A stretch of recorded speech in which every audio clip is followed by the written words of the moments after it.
ndio hii. Tulianza crusade yetu siku ya Thursday na crusade yetu tunamaliza Sunday. So wale hawakuweza kufika Thursday na leo Friday, naomba mweze kufika Saturday juu Friday Saturday ndio tunamaliza crusade yetu hapa mji wa Lare. Kwa hivyo wale wengine wote ambao hawakufanikiwa kufika hiyo siku, na wakaribisha katika siku hizo, zimebaki 2 ili tuendelee kushiriki neno la Bwana. Katika kipindi kiliyopita tuliongea jinsi ya vile Mungu aliweza kutusamehe dhambi zetu, na baada ya kusamehewa dhambi zetu vile tunafaa kusamehe wale wanatukosea. Katika ulimwengu tunaishi na wanadamu, na tunapoishi na wanadamu wanatukosea. Na Yesu Kristo alielewa jambo hili, alielewa ya kwamba wale tunaishi na wao tutakosana. Tukikosana tunafaa tufanye nini? Tuende kwa Mungu ama tuende kwa wale ambao tumewakosea? Mara nyingi tunakuanga na kuna dini inafundisha watu vibaya, ninawafundisha kinyume na Biblia. Dini inafundisha watu ukikasirika endo kaombe msamaha, ukitukana mtu endo kaombe msamaha, ukikosana na mtu enda kwa Mungu kaombe msamaha. Lakini hiyo haiko katika Biblia. Ukikosana na mtu unafaa uende kwake uombe msamaha mwenye umekosea. Kwa hivyo katika mafundisho mengi ya dini yanapoteza watu kwa pasipo kujua wanapotezwa. Lakini nashukuru Mungu kwa neema ametujalia kupata kipindi hiki ili tuweze kujifunza Biblia. Katika kipindi iliyopita tulitaka kujua kwa nini Mungu alitusamehe. Kwa nini mwanadamu alifanya dhambi na Mungu akaweka gharama zote za kulipia dhambi yako upande wake? Hakuweka gharama ya kulipia dhambi upande wako. Alisema gharama zote za dhambi ni mimi mwenyewe nikiwa Mungu nitalipa. Kwa nini Mungu aliamua kulipia mwanadamu gharama zote za dhambi? Kwa nini Mungu aliamua kukulipia hizo gharama zote? Kiangalia Adamu alipoanguka katika dhambi, alivuja majani ya miti ajifanyie nguo, na alipovuja majani ya miti ajifanyie nguo, hizo nguo zake alizojitengenezea asikuweza kabisa kufunika uzi wake. Lakini Mungu kwa huruma yake alikuja akaweza kusija mnyama, akatoa ngozi, akawatengenezea mabasi, akawavika. Katika mabasi ya Adamu hakuna damu, na uelewe vizuri, pasipo mwagikaji wa damu hakuna msamaha wa dhambi. Kwa hivyo watu wengi wanafikiria wakilia na wakiomba na wakienda kwa Mungu kutubu dhambi zao Mungu ataweza kuwasamehe. Lakini hiyo si njia ya Mungu kusamehe dhambi. Ukiangalia katika Agano la Kale, hata ukiangalia katika kitabu cha Mwanzo, utaona Mungu aliua mnyama kwa sababu ya dhambi ya Adamu, na alipoua mnyama damu iliweza kumwagika, na damu ilipomwagika tunaona Mungu aliweza kutoa ngozi katika yule mnyama akawatengenezea mabasi. Kwa nini damu ilimwagika? Damu ilimwagika kwa sababu hakuna msamaha wa dhambi pasipo umwagikaji wa damu. Na ndio Yesu alisema kitabu cha Mathayo 16:28 akasema, hii ni damu yangu ya agano inayomwagika kwa ajili ya wengi kuwa ondoleo la dhambi. Yesu alitaja damu yake ni damu ya agano inayomwagika kwa ajili ya wengi kuwa ondoleo la dhambi. Hatuwezi kupata ondoleo la dhambi pasipo umwagikaji wa damu. Na watu wengi wanaenda kinyume na kanuni ya Mungu, wanafikiria wanaweza kupata ondoleo la dhambi kinyume na umwagikaji wa damu. Wanafikiria kuomba kwao, kutubu kwao, matendo yao, kutoa kwao kunaweza ondoa dhambi. Lakini hiyo si njia ya kuondoa dhambi.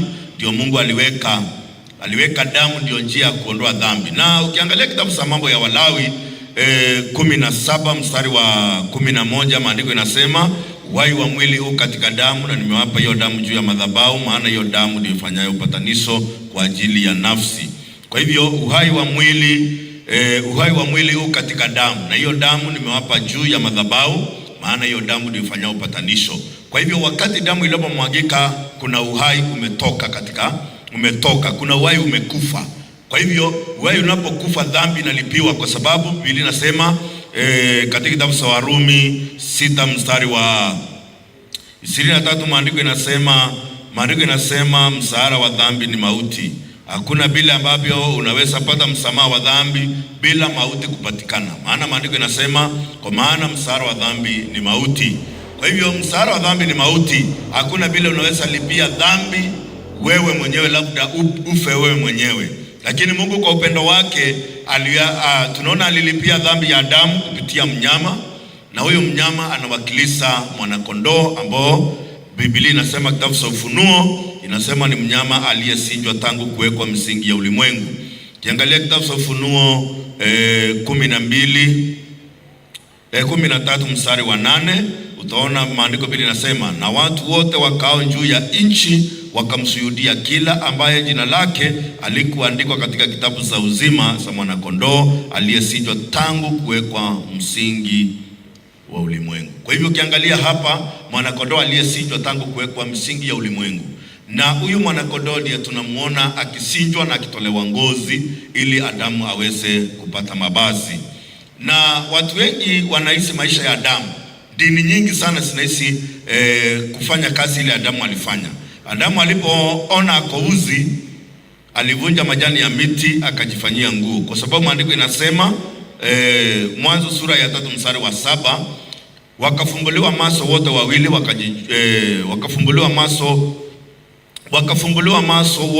wote wawili wakajitambua kuwa wakouzi, wakasona majani ya miti wakajifanyia nguo wajistiri usi wao. Kwa hivyo baada ya Adamu kumwasa Mungu na kula matunda ya mti ambao Mungu alimwagiza asile, tunaona maandiko bila inasema alifunguliwa macho, na alipofunguliwa macho akaona akouzi, na alipoona akouzi akavunja majani ya miti ili ajifanyie mabasi astiri usi wake. Mpaka wale watu wanajaribu kufunika usi wao, watu wanajaribu kufunika dhambi zao. Na tunapoangalia vile Mungu anaongea kuhusu wale wanaofunika dhambi zao katika kitabu cha Isaya, tuangalie kitabu cha Isaya 30 mstari wa 1, tuone vile Mungu anasema kwa wale ambao wanaofunika dhambi zao. Ole wao watoto waasi, asema Bwana, watakao masauri lakini hawataki kwangu mimi, wajifunikao na kifuniko lakini si saro yangu, wapate kuongeza dhambi juu ya dhambi. Kwa hivyo awali wale wanaojifunika na kifuniko lakini si kifuniko saro wa Mungu, wapate kuongeza dhambi juu ya dhambi. Adamu alipovunja majani ya miti ajifanyie nguo, hii ni kifuniko kingine, na hii kifunika sio kufunika dhambi ya Adamu. Na kuna kifuniko sa Mungu na kuna kifuniko sa mwanadamu. Katika kifuniko sa mwanadamu, wakati unapojifunika unafunika dhambi. Kwa mfano, Daudi aliposini na mke wa Uria ili afunike dhambi yake ya usinifu, aliua Uria. Kwa hivyo kifuniko sa mwanadamu ni kuongeza dhambi juu ya dhambi. Ulitenda dhambi moja, ile dhambi nyingine ili ufunike hii, unafunika na kuua, kama vile Daudi alifunika hiyo dhambi na kuua. Kwa mfano, tuseme kuna umeenda mahali umefanya uovu. Ule uovu umefanya, unaweza kuja ufanya matendo mazuri, na yale matendo mazuri uko nayo unajaribu kufunika nayo kitendo kibaya ulichokifanya. Lakini maandiko inasema katika kitabu cha Isaya, ukisoma kitabu cha Isaya 59 utaona vile maandiko inasema, mstari wa 6, maandiko inasema nyavu zao zitakuwa mabasi, wala watajifunika na kazi zao. Kazi zao ni kazi za uovu, na vitendo vya dhalimu viko mikononi mwao. Kwa hivyo Mungu kuna mahali Mungu anaruhusu mwanadamu aweze kujifunika na kazi ya mikono yake. Adamu alianza kuvunja majani ya miti, hiyo ni kazi ya Adamu. Mungu hakuruhusu kazi ya Adamu, na Mungu alipoangalia kazi ya Adamu aliona Adamu ameongeza dhambi juu ya dhambi, kwa sababu maandiko inasema ole wao watoto waasi. Kuasi ni kumwasi Mungu na dhambi ni wazi.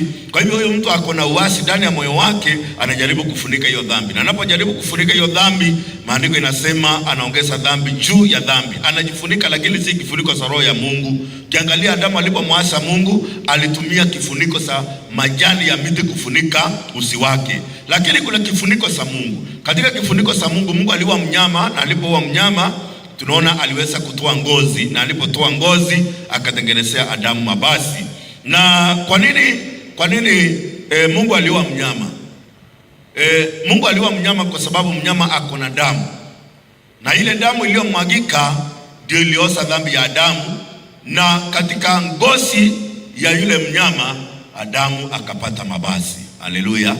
Hapa tunapozungumzia mavazi, tunazungumzia haki ya aina mbili. Kuna haki ya mwanadamu na kuna haki ya Mungu, kwa sababu maandiko inataya mavazi kama haki. Tukiangalia kitabu cha Isaya 61 verse 10, nitafurahi sana katika Bwana, nafsi yangu itasangilia katika Mungu wangu, maana amenivika mavazi ya wokovu, amenifunika vazi la haki, kama bwana harusi ajibabavyo kwa kilemba cha maua, na kama bibi harusi ajibabavyo kwa vyombo vya dhahabu. Kwa hivyo ukiangalia hapa, utasangilia katika Mungu wangu, maana amenivika mavazi ya wokovu. Kwa hivyo tunapozungumzia mavazi, tunazungumzia wokovu. Na kuna mavazi ya wanajaribu kufunika uzi wao, wanajaribu kufunika na matendo yao, wanajaribu kufunika na juhudi yao. Hii ni kazi yao, na wanafikiria kupitia kazi yao wanaweza funika uzi wao. Lakini tunapoangalia Biblia, tunaona maandiko inasema amenivika, si hata kwamba nimejibika. Amenivika basi, amenivika mavazi ya wokovu, amenivika basi, amenifunika basi la haki. Kwa hivyo amenivika basi la wokovu na amenifunika na basi la haki. Hii ni kazi ya Mungu. Haleluya! Hata mwana mpotevu alipomwasi baba yake, alienda nchi ya mbali, na alipoenda nchi ya mbali alitawanya vitu vyote katika nchi ile. Alipotawanya, jaku ikaingia katika nchi ile, yeye mwenyewe akazingatia ndani ya moyo, akasema nitarudi kwa baba yangu. Na aliposema nitarudi kwa baba yangu, alirudi akiwa namna gani? Alirudi akiwa na mabasi. Alikuwa mchafu kwa sababu aliishi katika nyumba ya nguruwe. Na akasema, ukiangalia mstari wa hiyo Luka 15 mstari wa 16, akawa akitamani kujisibisha kwa maganda waliokula nguruwe, wala hapana mtu aliyempa kitu. Alifika kiwango cha kutamani kula maganda waliokula nguruwe, wala hapana mtu aliyempa kitu. Na alipozingatia moyoni mwake, akasema, ni watumishi wangapi kwa baba yangu wanakula na kusasa, na mimi hapa na kufa njaa. Ukiangalia, alizingatia ndani ya moyo wake. Watu wengi hawaelewi toba ni nini. Watu wengi wale wanajaribu kuunganika na Mungu, hawajui wanaweza kuunganika na Mungu kwa njia gani. Na watu wengi wanafikiria wakitenda matendo mazuri, wanafikiria ndio kuzaa matunda ipasao toba. Hapana. Mwana alipofika kiwango cha kukosa mtu wa kumpea chakula, akatamani maganda waliokula nguruwe, maandiko inasema ndipo alizingatia moyoni mwake, akasema, ni watumishi wangapi kwa baba yangu wanakula na kusasa, na mimi nakufa njaa. Akasema mstari wa 18, nitaondoka nitakwenda kwa baba yangu, nimwambie, Baba, nimekosa juu yako na mbingu na mbele, nimekosa juu ya mbingu na mbele yako. Huu ndio moyo wa mwana, kwa sababu afahamu moyo wa baba yake kabisa. Hakufahamu moyo wa baba yake. Yeye anaporudi, kwa sababu anarudi na moyo wake. Toba ni kurudi, na kurudi si kumaanisha ya kwamba umetambua moyo wa Mungu. Hapana, kwa sababu toba inakutoa katika njia yako. Katika kitabu cha Isaya 55 mstari wa 7, maandiko inasema mtu mbaya hasa njia. 55 mstari wa 7, maandiko inasema mtu mbaya hasa njia yake, mtu asi yake hasa mawazo yake, amrudie Bwana naye atamrehemu, arejee kwa Mungu wetu naye atamsamehe. Kwa hivyo ili tupate msamaha, tunafaa tutoke katika njia yetu, na ndio Mungu ameweka toba. Toba inatutoa katika njia yetu. Angalia njia mwana aliyoweka toba. Toba inatutoa katika njia yetu. Angalia njia mwana aliyoenda nayo. Alienda na njia aina gani? Alienda na njia, mimi nikitoka kwa baba yangu nitafanikiwa. Alienda na njia aina gani? Alienda na njia, mimi nikitoka kwa baba yangu nitafanikiwa. Katika moyo huo aliofuata, na hiyo njia aliyoifuata, na mawazo yake aliyofuata, alienda akaingia katika nyumba ya ukahaba, akatumia mali yale yote kwa maisha ya usharati. Kila kitu alicho nacho kikaisa. Ndio hakuna mtu akaanza kuhitaji, hakuna mtu aliyempa kitu. Akasikamana na mwenyeji mmoja wa nchi ile, akampeleka katika shamba lake kulisha nguruwe. Na ndio mstari wa 16 anasema, akatamani kula maganda waliokula nguruwe, wala hapana mtu aliyempa kitu. Ndio mstari wa 17, akazingatia moyoni mwake. Ili neno ndio nataka uweze kulielewa, mpendo mtazamaji. Nataka uweze kuangalia ili neno vizuri na ulisome kwa makini. Akazingatia ndani ya moyo wake. Ni watumishi wangapi kwa baba yangu anakula na kusasa na mimi nakufa njaa? Aliangalia, alihamisha moyo wake katika nyumba ya baba. Moyo wake uko katika nyumba ya nguruwe. Hakuna mtu anayempa kitu, hakuna mtu anayempa chakula, mpaka akafika kiwango cha kutamani kula maganda waliokula nguruwe. Nataka uangalie ni njaa ya aina gani huyu mwana aliyokuwa nayo, kiwango cha kutamani takataka nguruwe anaokula. Nataka uangalie huo ulimwengu, uone huyu mwana alifika kiwango cha kutamani vitu vyote kwa maisha ya uasherati. Hii ni mali ya baba, anatumia hivyo, na amerudi kwa baba. Aliporudi kwa baba, Biblia inasema alipokuwa bado mbali, baba yake alimuona, akamuonea huruma. Hakumuona tu peke yake, alimuona na jicho la huruma. Haleluya! Na alipomuona na jicho la huruma, akapiga mbio, akamwangukia singoni, akambusu sana. Baba hakuangalia mwana ni mchafu, ananuka nyumba ya nguruwe, ananuka mchafu wa nguruwe. Baba hakuangalia mambo hayo, alimuonea huruma na akapiga mbio, akamwangukia singoni, akambusu sana. Imagine, tuseme kwa mfano wewe uko na mtoto. Kuna mtoto hapa ameng'ara na kuna mtoto hapa ni mchafu. Huyu ambaye ni mtoto mchafu, unaweza msika namna gani? Tuseme wewe umeng'ara, umevaa vizuri, na mtoto wako amekuja akiwa mchafu. Unaweza mkumbatia? Hakuna mzazi anaweza kumbatia huyo mtoto. Anaona huyo atanisafua. Enda ukaoswe, enda ukaoge. Unakuja kwangu kuwa mchafu. Lakini angalia huyo baba, alipomwona mtoto wake ametoka katika nyumba ya nguruwe, maandiko inasema alipiga mbio, akamwangukia singoni, akambusu sana. Si ati ya kwamba anambusu akiwa safi, ni mchafu, nguo zake ni chafu, lakini baba anazidi kuonyesha huruma, anazidi kuonyesha upendo wake kwa mwanawe. Haleluya! Mungu anazidi kuonyesha upendo wake kwetu sisi. Mungu anaonyesha pendo letu, anaonyesha pendo wakati gani? Kiangalia kitabu cha Warumi 5 mstari wa 8. Maandiko inasema Mungu aonyesha pendo lake kwetu sisi, Kristo akafa kwa ajili yetu tulipokuwa tungali wenye dhambi. Wakati Mungu alionyesha pendo lake ni wakati tulipokuwa wenye dhambi. Ni wakati gani baba alionyesha upendo wake? Alionyesha upendo wake wakati mwana ni mchafu, wakati mwana ako na njaa, wakati mwana ananuka nyumba ya nguruwe, ananuka matope ya nguruwe. Baba aliweza kumwonea huruma na akaonyesha pendo lake, akapiga mbio, akamwangukia singoni, akambusu. Angalia mstari wa 21. Yule mwana akamwambia, baba, nimekosa juu ya mbingu na mbele yako, sistahili kuitwa mwana wako tena. Huu ni moyo wa mwana. Mwana anasema, baba,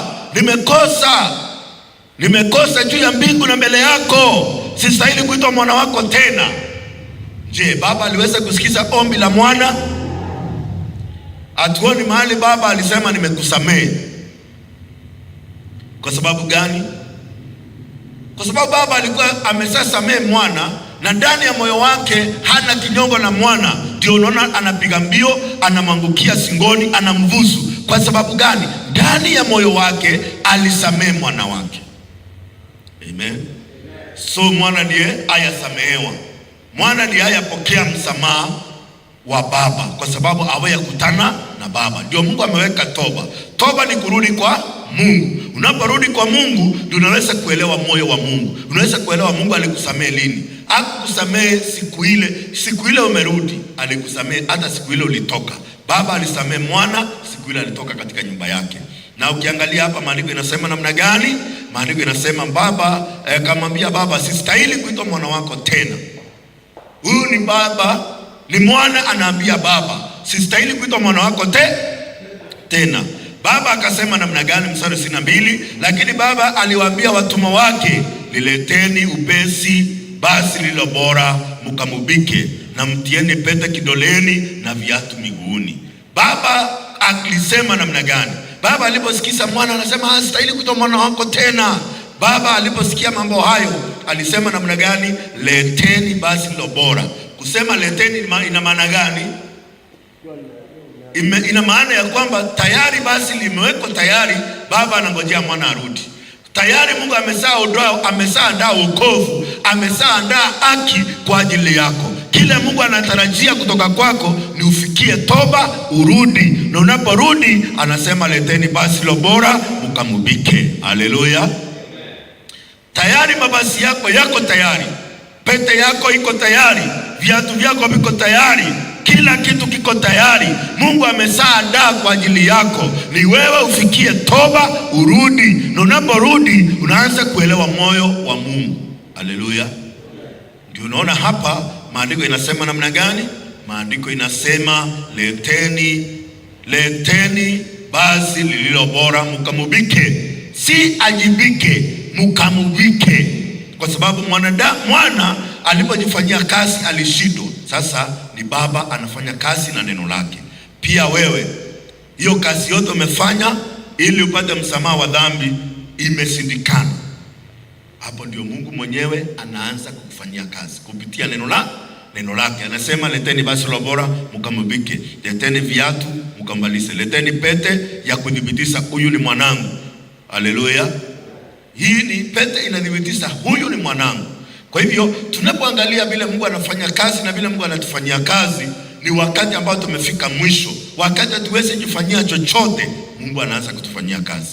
Kama vile mwana alipofika mwisho, na hapo tunaona baba alianza kudhihirisha moyo wake kwa mwana, moyo wake hatua baada ya nyingine, mpaka mwana akaweza kufahamu moyo wa baba yake. Haleluya. Mungu alitusamehe kwa sababu yake yeye mwenyewe. Baba alihudumia mwanawe kwa ajili yake yeye mwenyewe. Na ndio maandiko inasema katika kitabu cha Isaya 43 verse 25, mimi ndimi niafutaye makosa yako kwa ajili yangu mimi mwenyewe, wala sitakumbuka dhambi zako. Mungu mambo hayo yote anafanya kwa ajili yake yeye mwenyewe. Afanye kwa ajili yako, anafanya kwa ajili yake yeye mwenyewe. Dhambi zako Mungu anakusamehe kwa ajili yake yeye mwenyewe. Kama vile baba aliandaa mabasi kwa ajili ya mwana, hakuandaa kwa ajili ya maandalizi haya baba alifanya kusamehewa na kuelewa upendo wa Mungu ambao Mungu amedhihirisha kwangu. Mimi sikustahili kusamehewa, nilikuwa muovu, nilikuwa mchafu, nilitenda tu maovu, nilikuwa tu nihukumiwe, lakini Mungu akadhihirisha pendo lake kwangu, na alipodhihirisha pendo lake kwangu akanioza dhambi zangu nikiwa mtu mchafu. Na mimi wale wote wamenikosea, hayalisi wamenikosea makosa mangapi, hayalisi wamenitendea mambo mabaya kiasi gani, hayalisi wameongea mabaya kunihusu namna gani, kama vile nilivyoishi, kama vile nilikuwa mwovu, Mungu akanipenda. Hata mimi nadhihirisha huo upendo kwa wale ambao wamenikosea. Nimewasamehe bila masharti. Ambia mtu nimekusamehe bila masharti. Mungu alikusamehe bila masharti, na pia wewe ufanye nini? Usamehe bila masharti. Moyo wa Mungu ni kusamehe, na moyo wa Mungu kwako ambao Mungu anakupatia ni kusamehe wale wanaokukosea. Wale wanaokukosea hata kama uko na sababu ya kuwalaumu, hata kama wamekutendea mabaya kiasi gani. Wewe ulitenda dhambi mpaka ukafungukiwa na utukufu wa Mungu, lakini Mungu akakuhesabia haki. Mungu akakuhesabia haki na ukiwa muovu, na akasema wewe ni mwenye haki, wewe ni mtakatifu. Kwa nini Mungu alisema hivyo? Mungu hakuangalia uovu wako, aliona wasa nioshe dhambi za huyu ndugu, wasa nioshe dhambi za huyu dada. Mungu akaosha dhambi zako kwa sababu ya kukupenda. Na wewe wale wote wanaokukosea wasamehe, ili ufumsike ndani ya moyo wako. Mungu alisamehe kwa ajili yake. Mungu alipoona dhambi ndani ya moyo wa mwanadamu alihuzunika moyo, na alipohuzunika moyo Mungu akaangalia, sasa ili huzuni iondoke ndani ya moyo wangu nafaa nifanye nini?